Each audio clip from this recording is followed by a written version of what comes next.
Ons verwelkom ook almal wat nou elektronies by ons erediens aansluit. Na so 'n rukkie van afwesigheid, omdat ek siek was, dat ek nie hier kon wees nie, is ek dankbaar dat ek nou weer saam met u deur die woord kan lees en dit kan oordink en kan deurbid. Mag ons Hemelse Vader vir elkeen van ons 'n boodskap gee. Kom ons word nou stil voor die Here, dan bid ons saam. Heilige God, Vader, Seun en Heilige Gees, in diepe afhanklikheid kom kniel ons vanoggend voor u genadetroon, om u te aanbid as die God wat hemel en aarde gemaak het, wat in die groot liefde en genade alles in stand hou, al die sterre en planete in hulle bane hou, en wat sorg vir mens en plant en dier. Vader, u liefde is onbeskryflik groot. U genade vervul ons met diepe dankbaarheid. Want dis deur u groot genade en liefde dat u besluit het om in Christus Jesus ons verlosser te wees. En nou dat ons in die tyd leef van Christus se hemelvaart en Pinkster, is ons opreg dankbaar vir die gawe van die Gees wat in ons harte uitgestort het, sodat hy altyd by almal van ons kan wees. Dankie Vader, dat u ons dra elke dag van ons lewe, dat u elke tree van ons lewenspad saam met ons stap, dat u ons veilig bewaar en beskerm, en dat ons op u kan vertrou.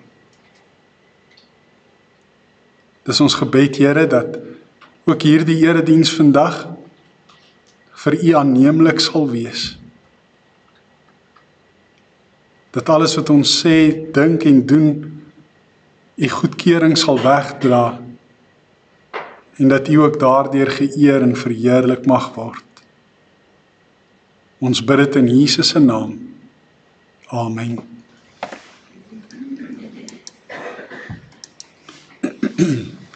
Maatjie, sê gou vir my, julle kan net hand opsteek as dit waar is. Wie van julle het al vir mamma en pappa gehelp om skorrelgoed te was? Daar sê, dis baie mooi, dis baie fliks. Ek hou daarvan om dit te sien. Wie van julle het al gehelp om skorrelgoed af te droog? Pragtig. En wat gebruik 'n mens om skorrelgoed mee af te droog? Wat noem 'n mens daai lap? Afdroogvaatdoek, nê? Nou ja, partykeer, as 'n mens baie skorrelgoed gewas en afgedroog het, begin daardie afdroogvaatdoek verslete raak. Hy raak gedaan. En dan lyk hy nou al so. En op daai stadium dan voel daardie vaatdoek, ek dink ek het nou al genoeg skorrelgoed gewas. Partykeer voel ons soos hierdie vaatdoek. Voel ons, maar ek het nou net mooi genoeg gehad. Al hierdie swaar kry en dinge wat op my pad kom, wat die lewe vir my so moeilik maak, raak nou net eenvoudig te veel.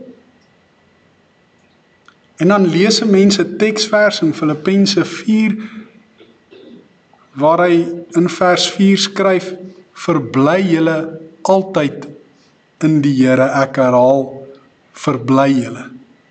Wees bly, skryf Paulus. Maar hoe moet 'n mens bly wees, vol vreugde wees, as jy voel soos hierdie vaatdoek, wat nou net mooi genoeg gehad het? Hoe kan jy dan glimlag? Hoe kan jy dan vriendelik wees en vriendelik voel? Jy is dan so heeltemal verslete, uitgeput, heeltemal oorlaai. Jy het net mooi genoeg gehad. Ons gaan vandag Psalm 37 saam lees, want die tema ook van vanjaar, dit waarmee ons hierdie jaar besig is en dit wat ons in ons agterkoppe moet hou, kom uit hierdie Psalm. En ons gaan vandag juist daardie teksvers van ons jaartema so bietjie van naderby bekyk. Dis 'n Psalm van Dawid. Moet jy nie ontstel oor skelms en jou kwel oor skurke nie. Want soos gras vergaan hulle gou, en soos groenigheid verdwyn hulle sommer. Vertrou liewer op die Here en doen wat goed is. Woon en werk rustig voort. En dan die belangrike 2 verse wat ook ons jaartema is. Vind jou vreugde in die Here en hy sal jou gee wat jou hart begeer. Laat jou lewe aan die Here oor en vertrou op hom. Hy sal sorg. Ek gaan net tot sover lees, hier kan die Psalm self by die huis verder gaan deurlees. Psalm 37 is 'n wysheidspsalm. Ons kry verskillende psalms wat verskillende style ingeskryf is en verskillende doele dien. Van die psalms is soos Psalm 37 wysheidspsalms wat amper so spreuke klink en wat geskryf is om ons wysheid te leer. Dan is daar ook klaagpsalms waarin die psalmdigter kla oor sy lot en sy elende en sy swaar kry. En dikwels kom ons daar ook te hoe dat hy bedreig word deur vyande en hoe dat hy juis kla oor hierdie vyande en die dreigemente wat hulle inhou.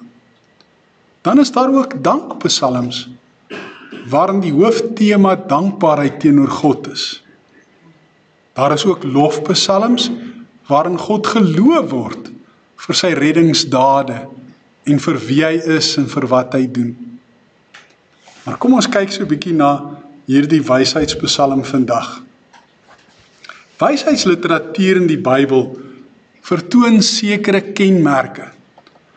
So wanneer ons dan nou 'n wysheidspsalm lees, of die boek Spreuke, of die boek Prediker, of die boek Job, sal ons hierdie kenmerke by hulle aantref.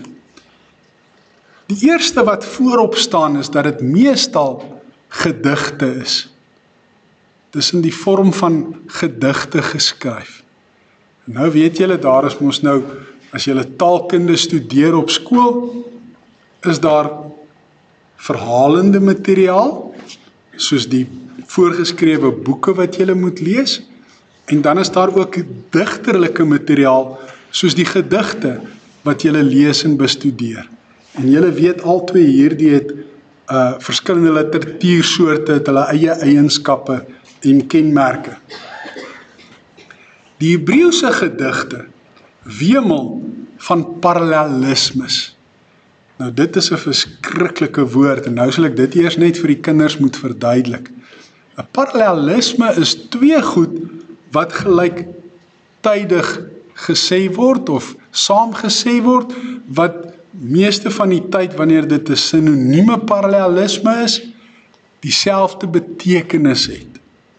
Dus twee sinnetjies wat gelyktydig loop, amper soos 'n spoorlyn, en al twee die sinnetjies, as dit 'n sinonieme parallelisme is, sê dieselfde gedagte twee keer, maar net met verskillende woorde.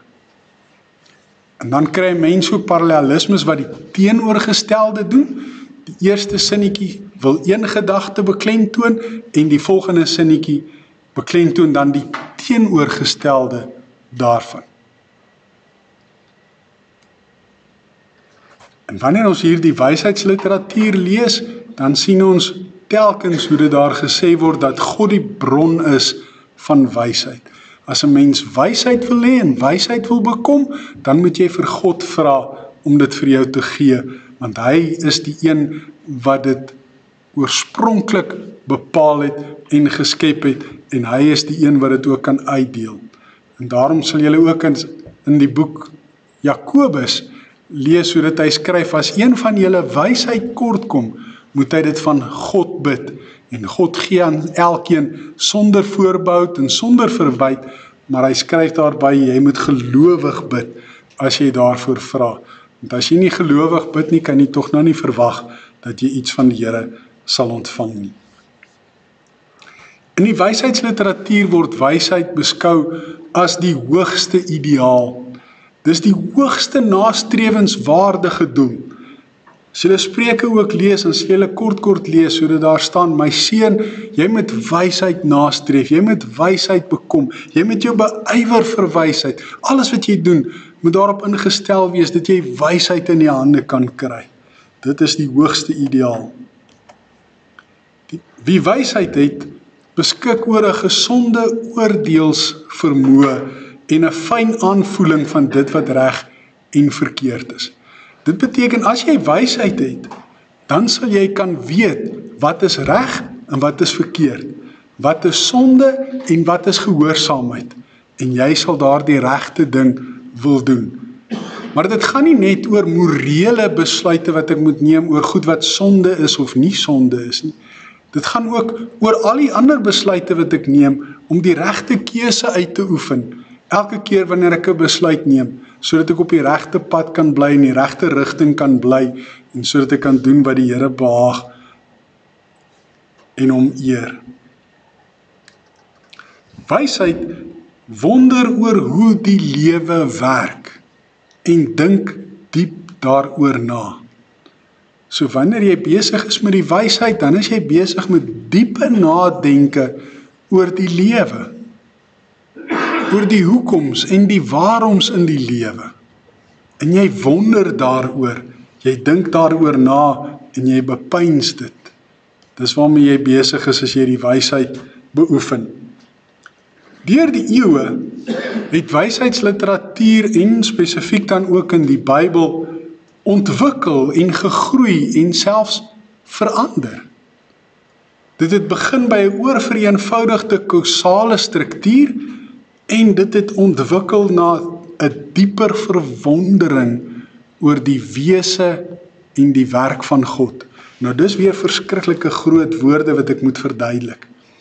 Oorvereenvoudig beteken 'n mens maak iets makliker as wat dit regtig is. Jy dink dit is makliker as wat dit regtig is.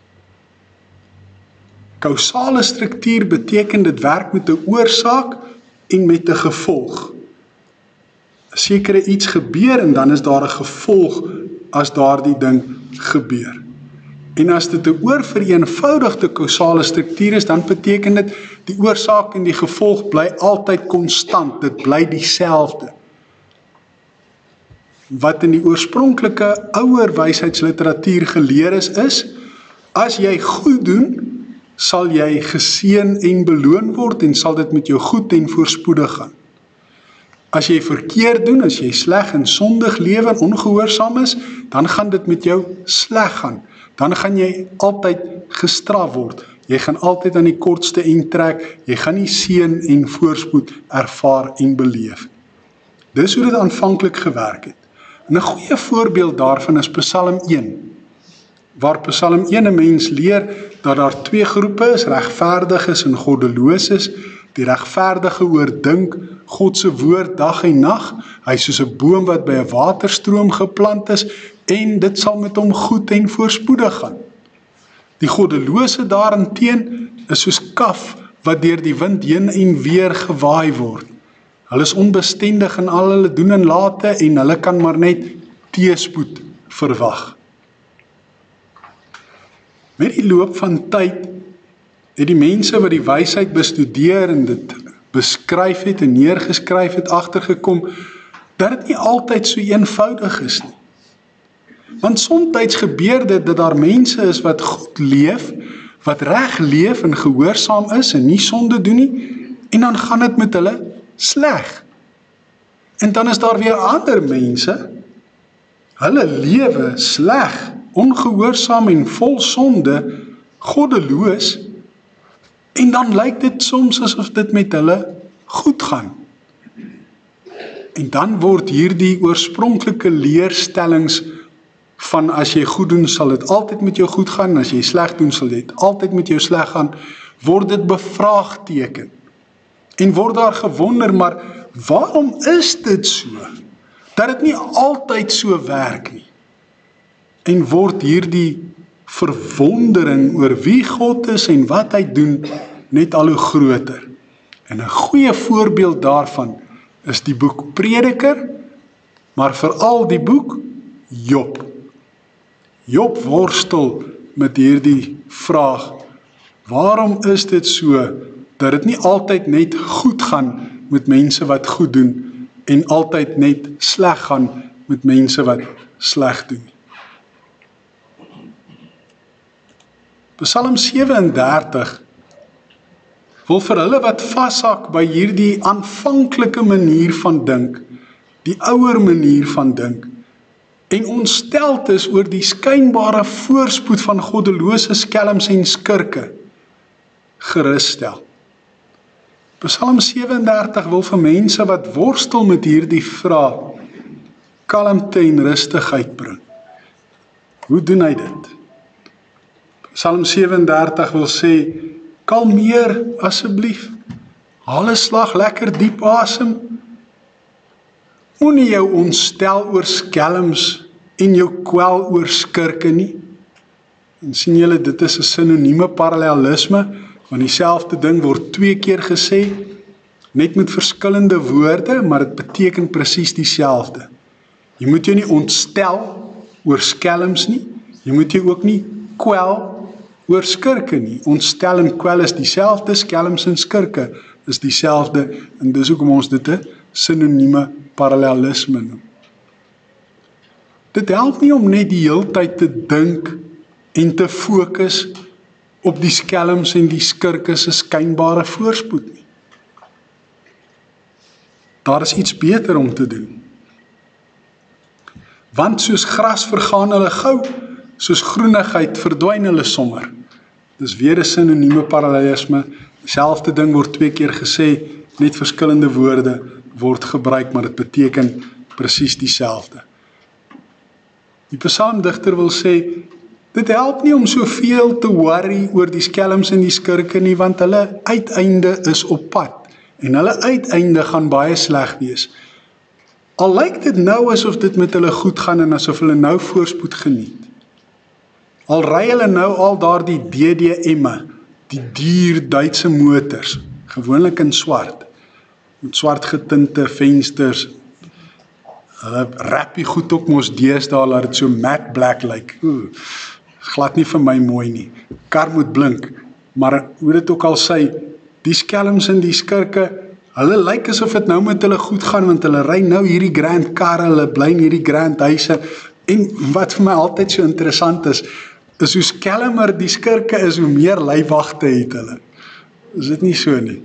As 'n mens kyk in die rolprente ook, telke male wanneer daar gepraat word van die kartelle en van die dwelmbase en die maffiabase, kyk net 'n bietjie hoe baie leiwagte het hulle. So dit laat 'n mens altyd wonder, as iemand so baie leiwagte het, is hy nie baie skelm ook nie. Want dit wat hy probeer beskerm, al hierdie baie voorspoed wat hy nou kwansys geniet. Maar die psalmdigter sê, onthou net, daar kom 'n oordeelsdag, daar kom 'n einde, daar kom 'n tyd wanneer dit met hulle sleg sal gaan, wanneer hulle sal verdwyn, soos wat gras en groenigheid verdwyn. En ons leef juis nou in daardie seisoen, waar die gras en die groenigheid besig is om te verdwyn, omdat die winter hier is. Dis baie beter, sê die psalmdigter, om liewer op die Here te vertrou,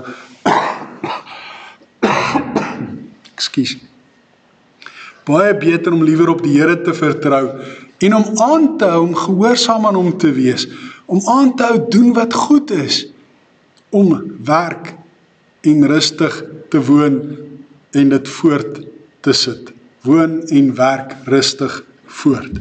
Doen wat jy veronderstel is om te doen. Fokus daarop, moenie fokus op die skynbare voorspoed van die skelms en die skurke en dan daaroor ontsteld raak nie.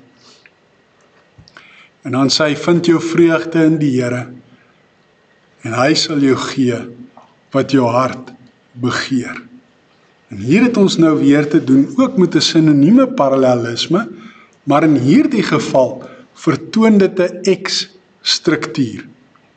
Die eerste en die laaste ding wat gesê word is dieselfde, en dan die tweede en die derde ding wat gesê word is dieselfde, is sinonieme van mekaar, beteken dieselfde. Dit lyk so: vreugde en wat jou hart begeer is met ander woorde dieselfde, en dan die Here en hy is dieselfde. So ons weet dis die Here wat jou gee wat jou hart begeer, en dis jou vreugde wat jy moet vind in die Here. So wanneer jy vind wat jou hart begeer en kry wat jou hart begeer, dan beleef jy mos vreugde, opgewondenheid, blydskap en dankbaarheid.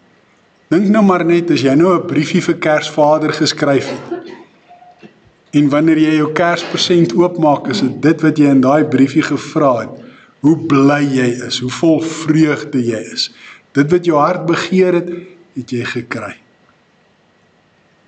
Nou is dit belangrik, dat dit wat ons harte begeer, die regte goed moet wees. Want anders te gaan ons hartseer en teleurgesteld wees, omdat ons nie kry wat ons harte begeer nie. Wanneer ek 'n kind van God word, dan maak hy deur die Heilige Gees my 'n nuwe mens, gee hy vir my die wedergeboorte as geskenk en gawe. En dan begin dit wat my hart begeer 'n bietjie anders lyk. Eintlik baie anders lyk, as wat dit gelyk het voordat ek wedergebore word. Nou word dit wat my hart begeer, om God te behaag, om hom lief te hê, om hom te eer in alles wat ek doen, om hom te ken in alles wat ek doen. En omdat dit my hartsbegeerte is, en dit ook die wil van God is, daarom kry ek wat my hart begeer, en daarom kan ek vol vreugde wees, vol blydskap en vol dankbaarheid. Die Here is die bron van my vreugde. Maar hoe moet ek dit doen? Hoe vind ek my vreugde in die Here? Psalm 37, as ons dit nou gaan verder lees, sien ons, daar staan, laat jou lewe aan die Here oor en vertrou op hom. Gee jou lewe vir die Here. Gee die beheer van jou lewe vir die Here oor. Die diaken wat vanoggend in die konsistorie gebid het, het dit juis ook so mooi gevra, dat ons nie die bestuurders van ons lewe wil wees nie. Ons sal liewer die passasiers sitplek inneem en die stuurwiel aan die Here oorgee, dat hy die een is wat ons lewe bestuur en beheer. En om op hom te vertrou beteken dat ek nie staat maak op enige iets of iemand anders nie, maar dat ek op die Here staat maak, dat ek hom vertrou om vir my die ewige lewe en verlossing van my sonde te gee en my te help. Psalmdigter sê die Here sal sorg.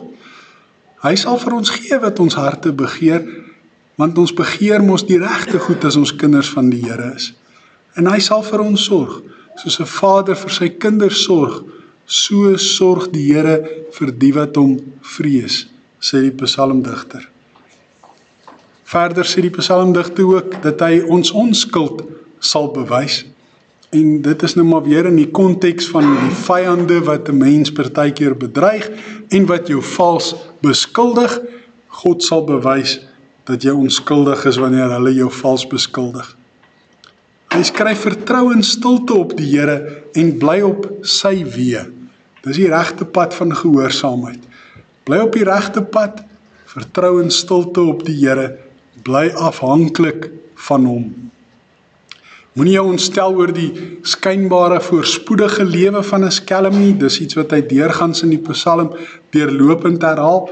Dit help nie om daaroor te worry nie, dit help nie om jou kop daaroor te breek nie, dit help nie om net daaroor te fokus en ontstel te raak en kwaad te raak en vies te raak en voete stamp kwaad te wees nie, dit help niks. Moenie kwaad word nie, sê hy, laat staan die woede, moet jy nie ontstel nie, dit bring net elende. As 'n mens so die hele tyd bitter is en kwaad is, dan is daar nie ruimte vir vreugde en vir blydskap in jou hart nie. Dis moeilik om te frons en te glimlag dieselfde tyd. Ek weet nie of julle dit al reg gekry het nie. Probeer dit 'n bietjie. Maar dit is nie so maklik nie. Jy kan nie frons en glimlag dieselfde tyd nie.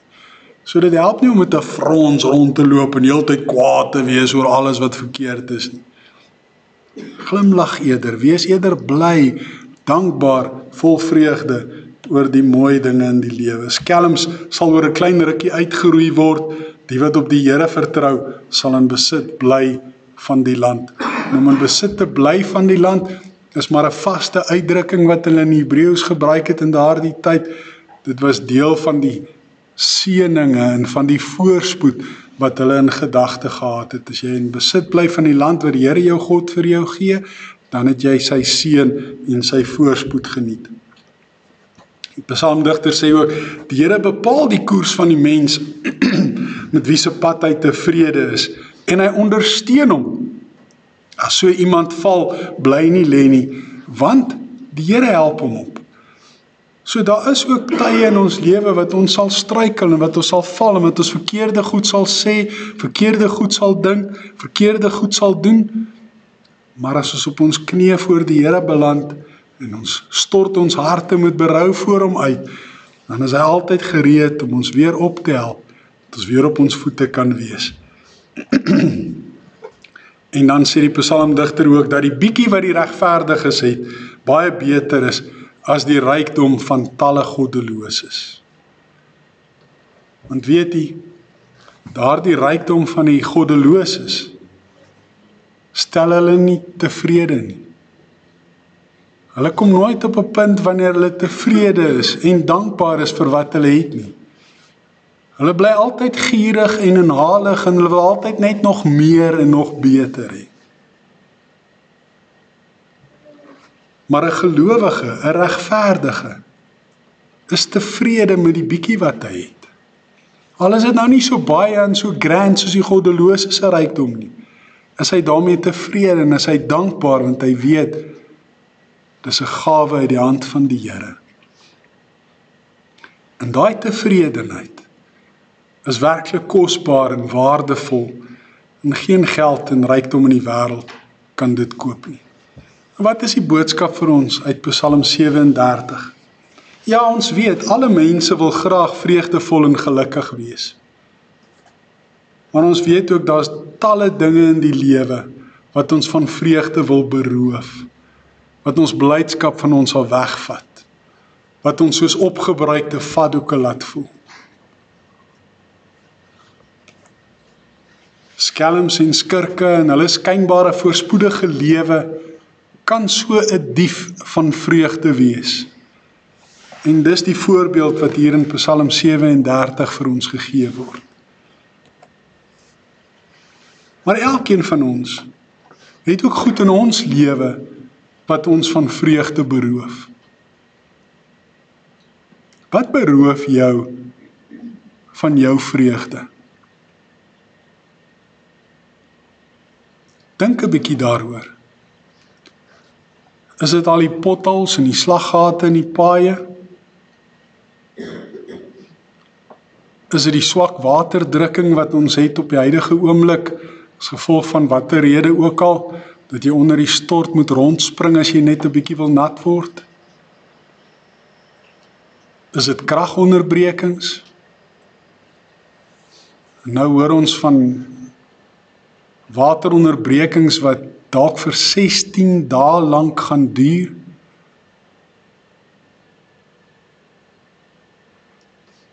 Is dit die uitsprake van politici?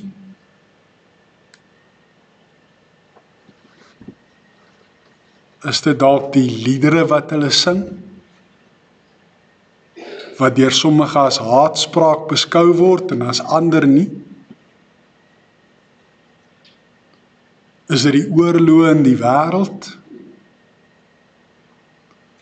Is dit dalk al die skuldeisers wat aan jou deur klop oor al die geld wat jy verskuldig is?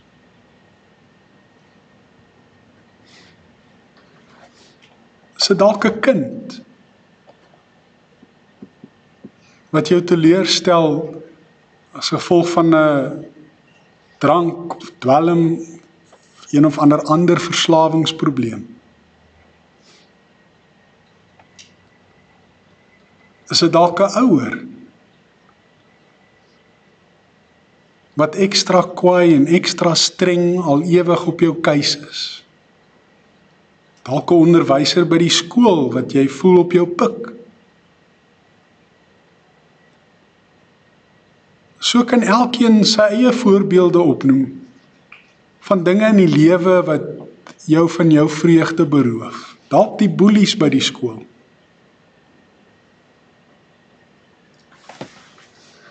Psalm 37 leer ons, dis beter om in stilte op die Here te vertrou, as om jou ontsteltenis kos te gee. Dit help nie om net die hele tyd obsessief in jou gedagtes besig te wees met al hierdie aaklige goed wat jou van jou vreugde wil beroof nie.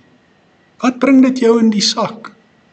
Wat baat dit jou om die hele tyd daaroor ontstel te wees en kwaad te wees? Laat staan die woede, sê die psalmdigter. Vertrou liewer in stilte op die Here.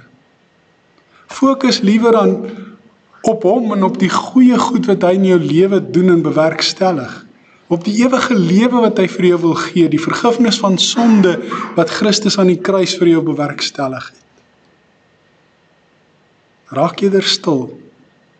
Vertrou eerder op die Here as om te fokus op jou ontsteltenis.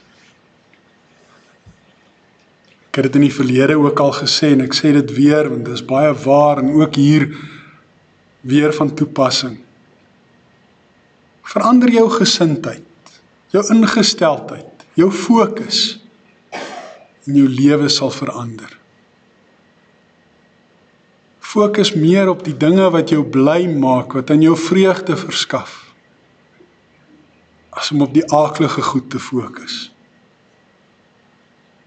Verander jou gesindheid, verander jou ingesteldheid. Dit sal jou lewe ook verander. Baie keer is daar bitter min wat ons kan doen aan al die dinge wat ons van ons vreugde beroof. Dit is dikwels uit ons hande uit. Maar wat wel in ons mag en in ons vermoë is om ons manier van dink oor die lewe te verander. Om ons fokus te verander. Dis in ons beheer. Daarin kan ons iets doen.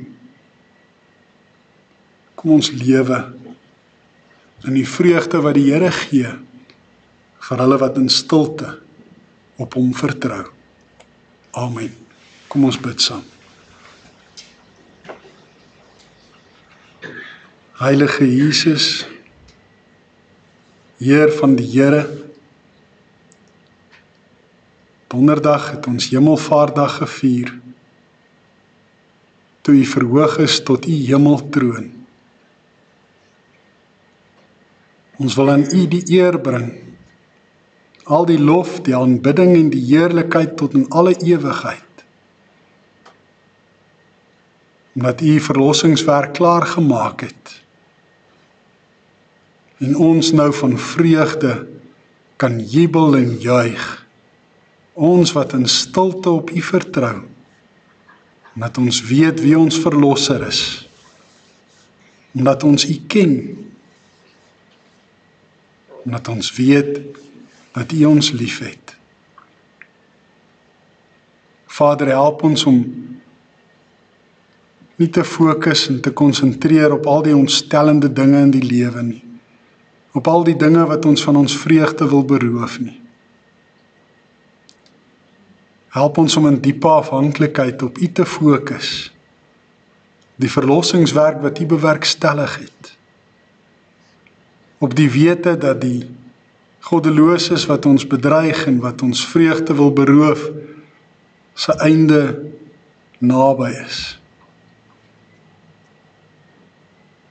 Help ons, Here, om werklik van vreugde en blydskap en jubel te kan dans en te kan bly wees oor die verlossing wat U vir ons bewerk het. Help ons om ons vreugde te vind in U, wat ons weet dat U ons sal gee wat ons harte begeer. En help ons om ons hartsbegeertes in te stel op U koninkryk en op die hemelse skatte wat ons moet versamel. Vader, ons bid dat U ook in hierdie wintertyd wat voorlê by elkeen van ons sal wees. Dat U ons van siekte sal bewaar. Dat U ons sal help om te doen wat die regte ding is om te doen, sodat U verheerlik kan word. Ons bid vir soveel gesinne wat die afgelope tyd geraak is deur die dood van hulle geliefdes. Wat gedenkdienste moes hou om afskeid te neem.